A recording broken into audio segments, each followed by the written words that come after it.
Good morning! Matagal-tagal din pala akong hindi nakapag-voice over. Masyado lang po tayong na-busy sa trabaho. Isa pala si Kuya sa nakalahok dito sa kanilang 31 araw ng Datuudin Sinswat Fun Run. At pagdating nga namin, nakapag-umpisa na nga pala sila.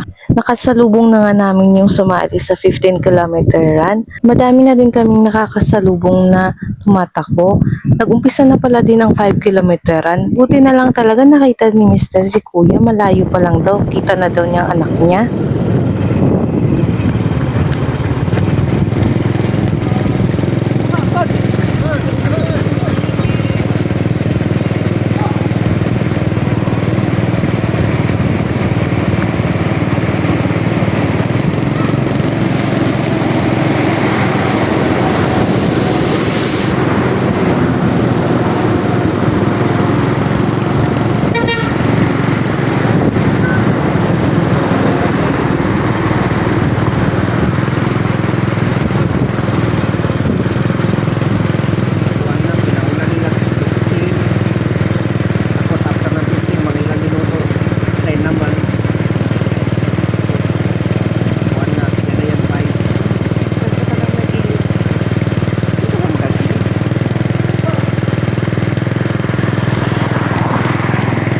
Ano mo anak mo?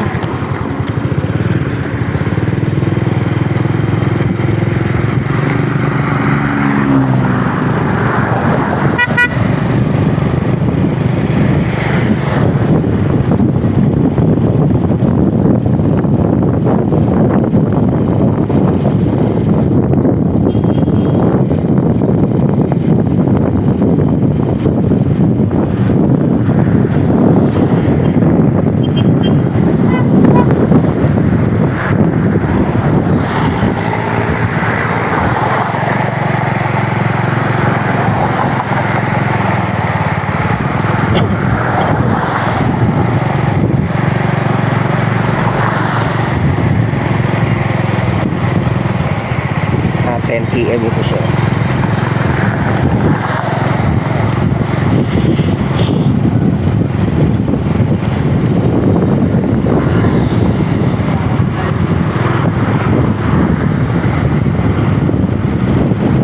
Yan ba yung sapatos na binili mo?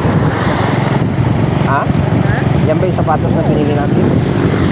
Ito yung midsas.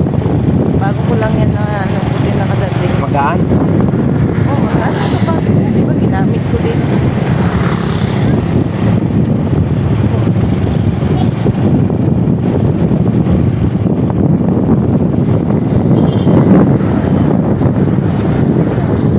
Wala, Kuya Nash. Maabutan mo din si Kuya Nash mo, Kuya. 10 km man ito. Ayan sila, oh.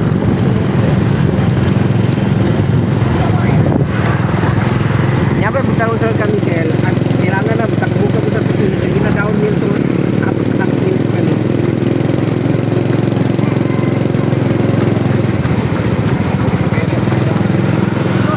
Let's go.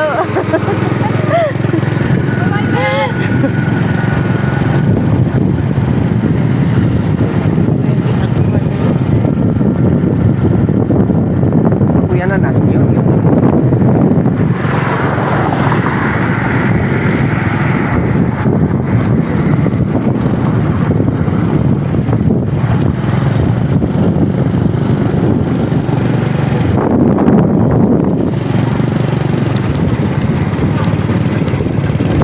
Ay na.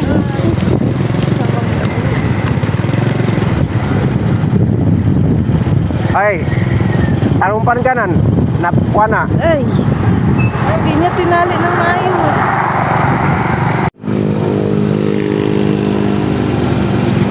Parang sila man din ito, magkasama rin sila ni Kuya ni Mikael.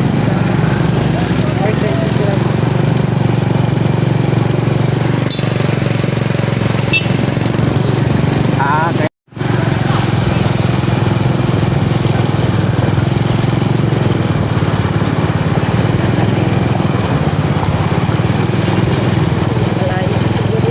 Ayan, finish line na ng 5 kilometers. So. Ah, malapit na pala, Kuya. Doon tayo mauna tayo doon.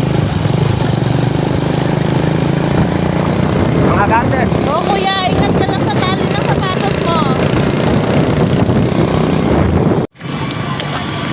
Bila? 19! Ay, ayo.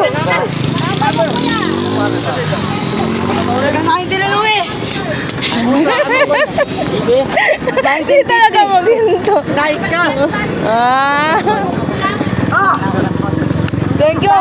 Tali mo. Huwag ka magupo. Sobrang saya ni Kuya dito. Hindi niya talaga napigilan. Sinasabihan ko kasi siya na wala kang ibang kalaban kundi sarili mo lang talaga. Hindi niya mapigilan magluhod-luhod dito. Talaga sobrang saya niya kasi na-beat niya yung record niya noon na 5 kilometer run. Tapos ang grabe, ang laki ng binawas ng oras talaga. Kaya napabilib talaga ako kay Kuya. Masyado na pala akong napahaba. Kaya hanggang dito na lang po tayo. Thank you for watching. See you in my next vlog. Bye-bye!